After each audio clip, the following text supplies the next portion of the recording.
The annual Henderson family dinner was in full swing, crystal glasses clinking against expensive china as my relatives competed to showcase their achievements. I sat quietly at the far end of the table, watching my sister Audrey command everyone's attention, just like she always had. "Another record quarter," she announced, adjusting her designer watch. "The partners are already talking about making me the youngest senior VP in the firm's history." My mother beamed with pride. "That's my girl. Harvard Business School really does open all the right doors." I suppressed a smile thinking about the email I'd received that morning. The one confirming that my company, Nova Technologies, had just been valued at $4.2 billion. The one explaining that Forbes wanted to feature me in next month's issue. "And what about you, Alexandra?" Aunt Patricia's voice dripped with fake concern. "Still doing that, what do you call it? That internet thing." "Software development," I corrected quietly, though I knew it wouldn't matter. To them, I was just the family disappointment, the one who'd turned down a real career to chase some tech dream. "Right," Audrey smirked. "Because that's totally the same as managing billion-dollar portfolios." If only she knew that my latest algorithm had revolutionized artificial intelligence trading. That her firm's recent successes were partly due to software my company had developed. But I kept quiet, maintaining the facade they'd grown so comfortable with. "Alexandra," my father sighed, swirling his expensive bourbon, "when are you going to get serious about your future? You're 28. It's time to stop playing with computers and join the real business world." I thought about the acquisition offers sitting in my inbox: Google, Microsoft, Apple. Each one worth more money than my entire family's combined net worth. But they didn't know that. They'd never bothered to ask. "I'm doing fine, Dad." "Fine." Audrey laughed. "You live in a rented apartment and drive a used car. Meanwhile, I just bought a penthouse in Manhattan." With Mom and Dad's help, I couldn't help adding. The table went silent. Audrey's face flushed red. "At least I'm successful enough to deserve their help," she snapped. "What have you accomplished?" "A tiny startup that nobody's ever heard of." My mother jumped in, trying to smooth things over. "Girls, please. Alexandra, honey, there's no shame in admitting you need a new direction. Your sister could probably get you an entry-level position at her firm." "That's right," Audrey said, her voice dripping with false generosity. "I'm sure we could find something suitable. Filing maybe? Data entry? You're good with computers after all." More laughter around the table. Even my father chuckled. "I'm happy where I am," I said softly. "Happy being a nobody?" Audrey shot back. "Face it, Alexandra. You'll always be a nobody.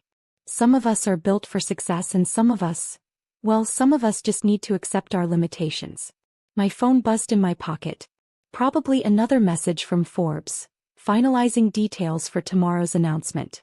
They'd chosen me as their cover story. 30 under 30. Meet the youngest self-made billionaire in tech. "I should go," I said, standing up. "Early meeting tomorrow." "Meeting?" Aunt Patricia scoffed. "In that shabby little office you rent?" What they saw as a shabby office was actually just a front. Nova Technologies' real headquarters occupied 3 floors in the city's most prestigious building. But they'd never bothered to visit either location. "You can't leave yet," my mother protested.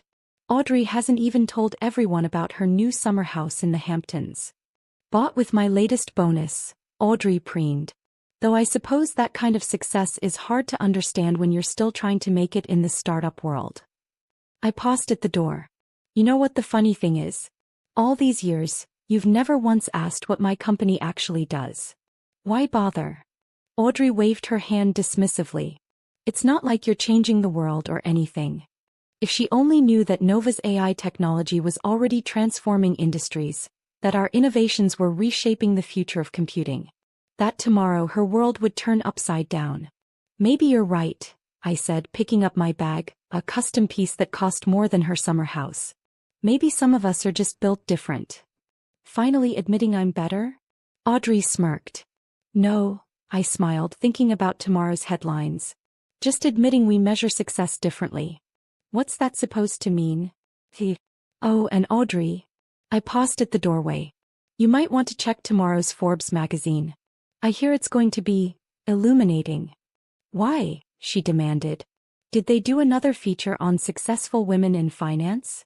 Something like that. I walked out, leaving them to their self-congratulatory dinner. My phone buzzed again as I reached my car. My real car, not the modest one I drove to family functions. The Forbes editor wanted to confirm the photo shoot location. They were thinking the Nova Technologies lobby with its 3-story waterfall and wall of patents. I typed back a quick response, then started the engine. Through the window, I could see my family still gathered around the dinner table, basking in their perceived success, completely unaware that their world was about to change. Tomorrow they'd learn what real success looked like. Tomorrow they'd discover that the sister they'd dismissed had built an empire while they weren't watching. Tomorrow, they'd understand exactly what they'd missed while they were busy measuring life in summer houses and designer watches. But tonight I'd let them enjoy their last few hours of thinking they knew what success meant. After all, the best revelations are the ones you never see coming. The next morning I sat in my real office, the one with floor-to-ceiling windows overlooking the city, watching the Forbes article go live. My phone started buzzing immediately as the news spread. Alexandra Chen, the 28-year-old billionaire revolutionizing artificial intelligence. Your sister's been calling non-stop, my assistant informed me. Along with your parents, 3 aunts and various cousins. I glanced at my phone's screen. 47 missed calls, 112 text messages and counting. The family group chat was exploding. Audrey, this has to be a mistake. Mom, Alexandra, call us immediately. Dad, why didn't you tell us? Aunt Patricia, is this some kind of joke? I smiled, opening the Forbes article on my tablet. The cover photo showed me in my element, standing in Nova's headquarters, surrounded by screens displaying our groundbreaking AI algorithms. The headline was perfect. Meet the quiet revolutionary worth $4.2 billion. My office phone lit up. Audrey again. This time I decided to answer. Hello, sister. Read any good magazines lately? What the hell, Alexandra? Her voice shook with a mixture of rage and disbelief. You're on the cover of Forbes? You're a billionaire? This has to be fake. Actually, I replied calmly, they undervalued me. Nova's worth closer to $5 billion after this morning's market opening. Silence then. But you drive a Toyota. You rent that tiny office downtown. That's just for family visits. Would you like to see my real office? I own the building your firm's been trying to lease space in. I heard something crash in the background, probably one of her precious awards falling as she stumbled. I'm looking at the article, she continued, her voice rising hysterically. Nova Technologies' AI trading algorithms now power 40% of global financial transactions. That's what my firm uses. We just signed a multi-million-dollar contract with Nova. I know. I rejected your first 3 proposals personally. The price needed to be higher. Another crash. You're my vendor?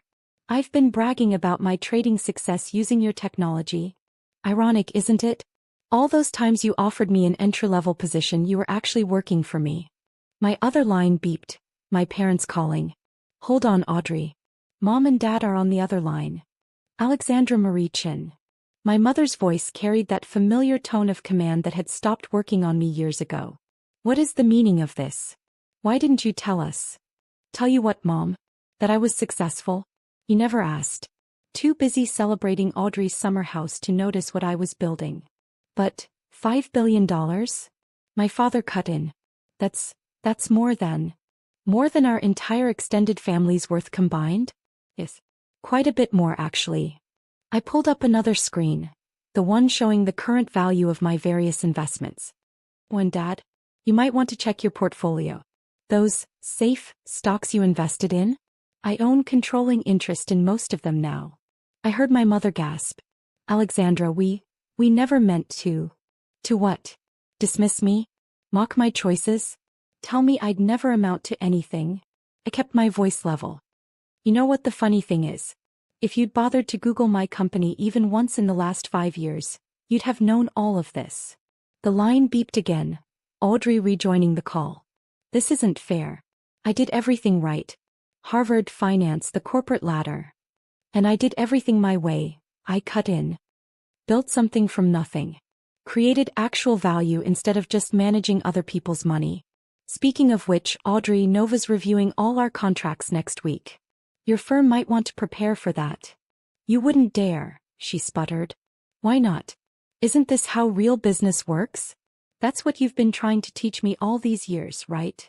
My assistant knocked on the door. Miss Chin, the CNBC crew is here for your live interview. I have to go, I told my stunned family. Business to run, you understand. When Mom? About that tiny apartment I rent? I actually own the building. All 30 floors of it. Before they could respond, I hung up and turned to the wall of screens displaying Nova's global operations. My phone immediately lit up with new messages. Audrey, we need to talk about the contract. Mom, please let's have dinner to discuss this. Dad, I always believed in you, Princess. Aunt Patricia, your cousin needs a job. I turned off my phone and straightened my jacket, preparing for the interview. The headlines were still rolling in. Nova Technologies revolutionizes AI trading. Alexandra Chin, the silent billionaire, tech's newest power player, has been hiding in plain sight. My assistant returned. Your sister just showed up in the lobby. She's demanding to see you. I glanced at the security feed. Audrey stood there in her designer suit, clutching the Forbes magazine, looking completely out of her depth. Tell her she can schedule a meeting through proper channels. Just like any other vendor. And your parents? They're on their way too. I smiled, thinking about all the family dinners where I'd sat quietly, letting them believe what they wanted to believe. Tell them I'm busy. I have an empire to run. As I walked into the interview, I could see my family's messages still pouring in, desperate attempts to be part of a success story they'd never believed in. But I had more important things to focus on. After all, billions in assets don't manage themselves. The CNBC reporter beamed at me. Miss Chin, you've managed to build one of the most revolutionary companies in tech while staying completely under the radar. How did no one see this coming? I thought about my family, probably still reeling from their morning reading material. Some people only see what they expect to see. They measure success by summer houses and job titles, missing the real innovations happening right in front of them. And now, with everyone watching, I smiled, thinking about the next phase of Nova's expansion. The one that would make today's valuation look small. Now they'll have to watch someone they called a nobody reshape the future. Sometimes the best success story is the one nobody saw coming. My phone buzzed one final time. Audrey again. Please, I need this contract. My bonus depends on it. I turned off the phone and faced the cameras. After all, real billionaires don't have time for small thinking. We're too busy changing the world. Even if some people take a little longer to notice.